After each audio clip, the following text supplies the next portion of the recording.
First Kings chapter 14. Ahijah prophecy against Jeroboam. At the time, Jeroboam's son Abijah became very sick, so Jeroboam told his wife, "Disguise yourself so that no one will recognize you as my wife. Then go to the prophet Ahijah at Hino, the man who told me I would become king. Take him a gift of 10 loaves of bread, some cakes, and a jar of honey, and ask him what will happen to the boy." So Jeroboam's wife went to Ahijah's home at Hiram. He was an old man now and could no longer see, but the Lord had told Ahijah, "Jeroboam's wife will come here pretending to be someone else. She will ask you about her son, for he is very sick. Give her the answer I gave you." So when Ahijah heard her footstep at the door, he called out, "Come in, wife of Jeroboam.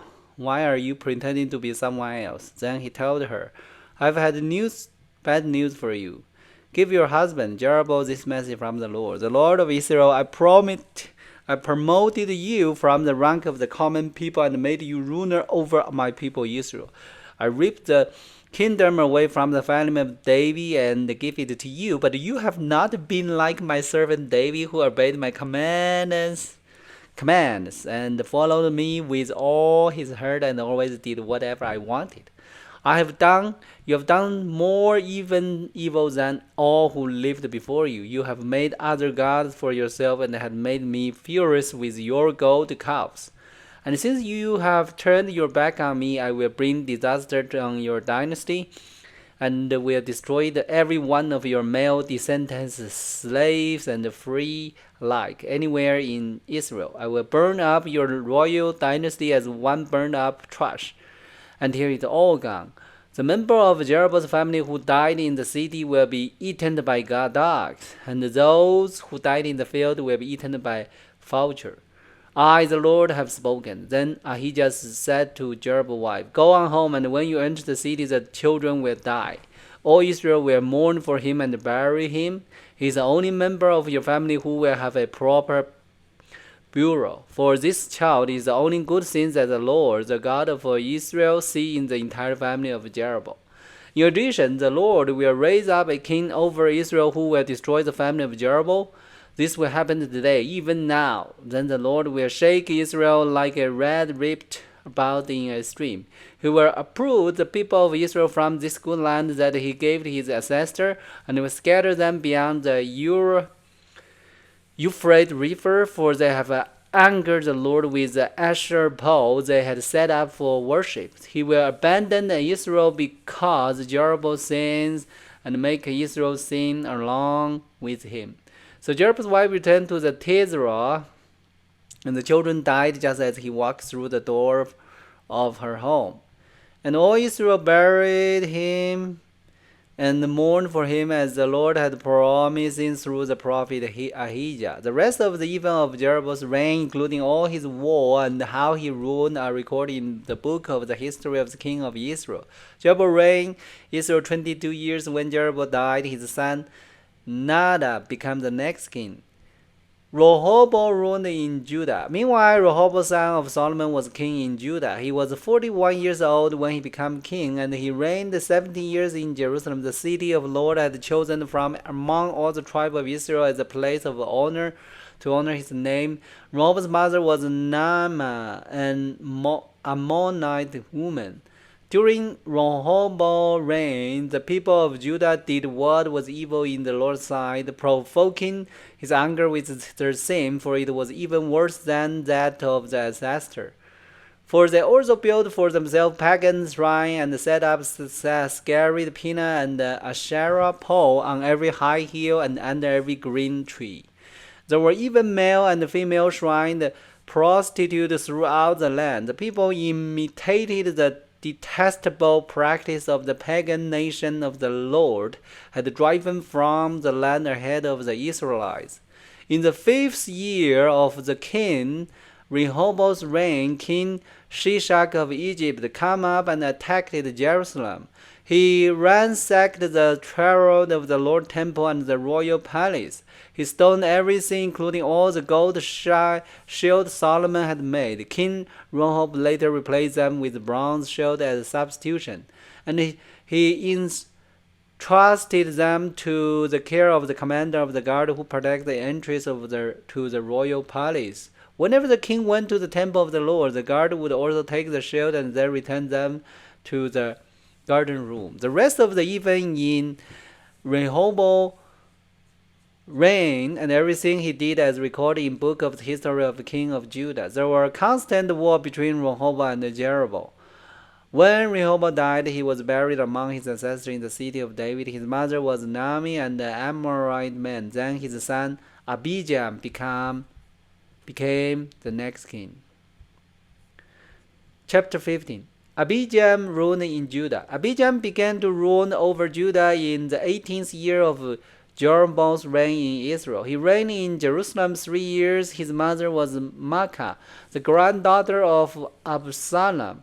He committed the same sin as his father before him, and he was not faithful to the Lord his God as his ancestor David had been. But for David's sake, the Lord his God allowed his descendants to continue ruling. Shouting like a lamb, and he gave the Abijah his son to rule after him in Jerusalem. For David had done what was pleasing in the Lord's sight, and has obeyed the Lord's commands through his life, except in the affair concerning Uriah the Hittite. There were war between Abijam and Jeroboam throughout Abijam's reign. The rest of the event in Abijah's reign and everything he did are recorded in the book of the history of the kings of Judah.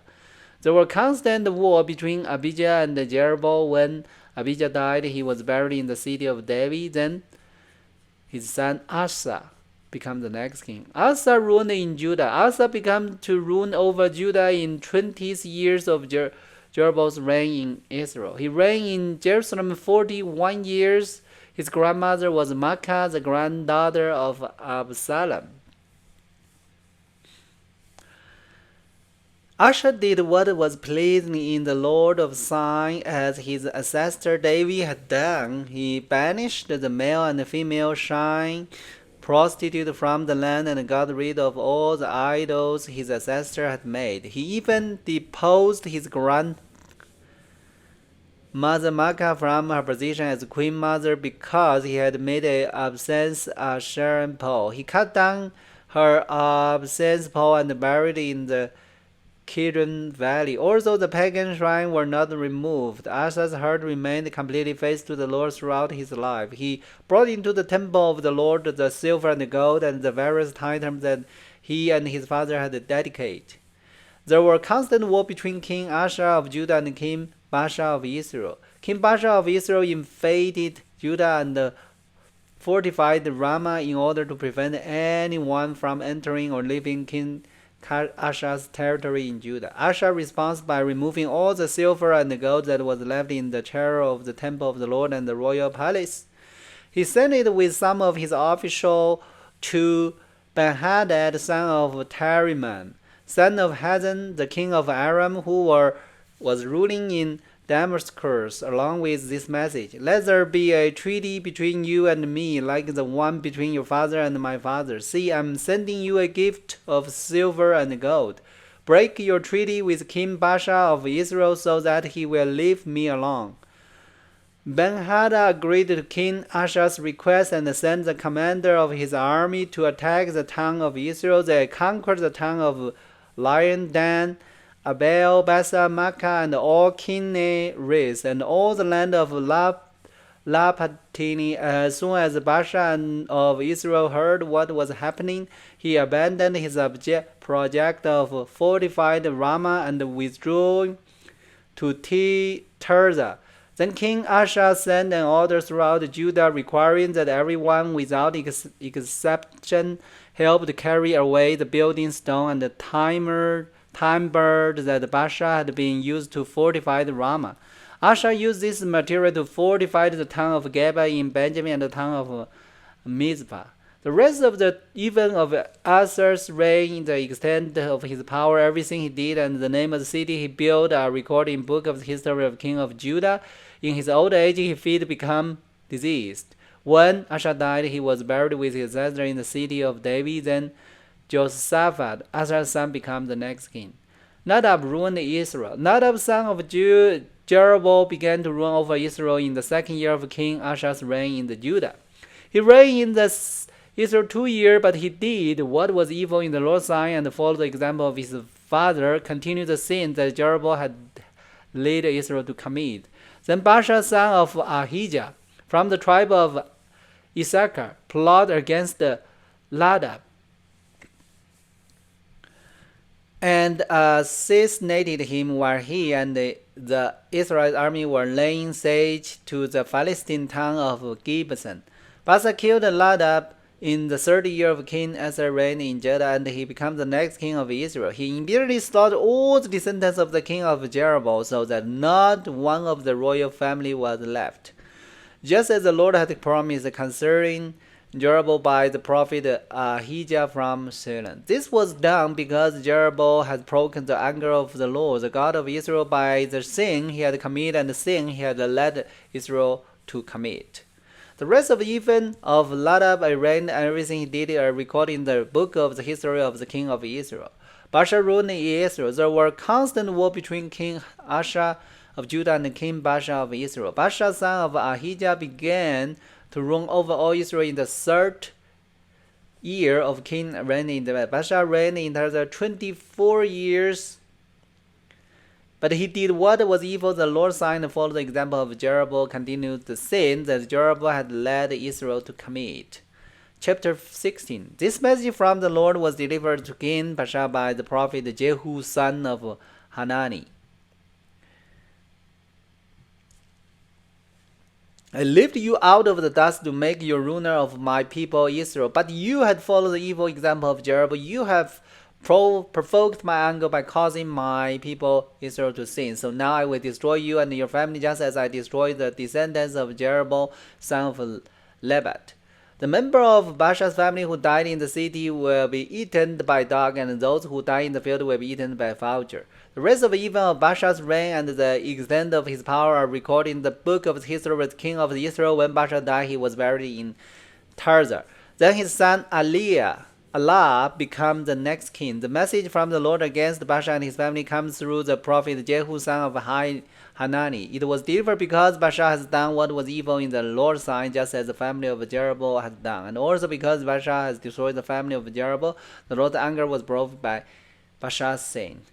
Allah ruled in Israel. Allah's son of Baasha began to rule over Israel in the 26th year of King Asa's reign in Judah. He reigned in the city of Tirzah for 2 years. Then Zimri, who commanded half of the royal,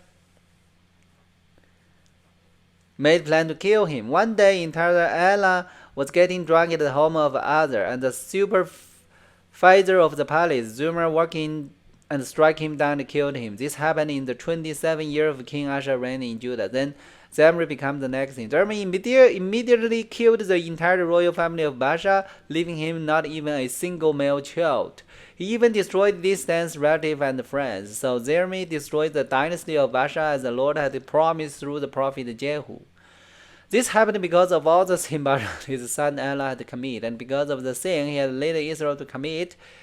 They provoked the anger of the Lord, the God of Israel, with their worthless idols. The rest of the event in Allah's reign and everything he did are recorded in the book of the history of the king of Israel. Zimri ruled in Israel. Zimri began to rule over Israel in the 27 years of King Asa's reign in Judah. But he reigned in Tirzah lasted only 7 days. The army of Israel was then attacked the Philistine town of Gibeon. When they heard that Zimri had committed treason and had assassinated the king, that very day they chose the Omri, commander of the army, as the new king of Israel. So Omri led the entire army of Israel up from Gibeon to attack the Tirzah, Israel's capital. When Zimri saw that the capital city has been taken, he went into the citadel of the palace and burned it down over himself and died in the flame. For he too had done what was evil in the Lord's sight. He followed the example of Jeroboam in all things he had committed and led Israel to commit. The rest of even of Zimri reign in his conspiracy are recorded in the book of history of the king of Israel. Omri ruled in Israel, but now the people of Israel were split into factions. Half of people tried to make Tibni, son of Gideon, the king, while the other half supported Omri. But Omri's supporter defeated the supporter of Tibni, so Tibni was killed, and Omri became the next king. Omri began to rule over Israel in the 31st year of the king Asa reign in Judah. He reigned 12 years in all, 6 of them in Tazra, and then Aaron brought the hill now known as Samaria from its owner Shemer for 150 pounds of silver. He built a city on it and called the city Samaria in honor of Shemer. But Amir did what was evil in the Lord's sight, even more than any of the king before him. He followed the example of Jeroboam son of Nebat in all things he had committed, and led Israel to commit. The people provoked the anger of the Lord, the God of Israel, with their worthless idol. The rest of even of Omri reign, the extent of his power and everything he did are recorded in the book of history of the king of Israel. When Omri died, he was buried in Samaria. Then his son Aha became the next. Aha ruled in Israel. Aha, son of Omri, began to rule over Israel in the 38 years of King Asa reign in Judah.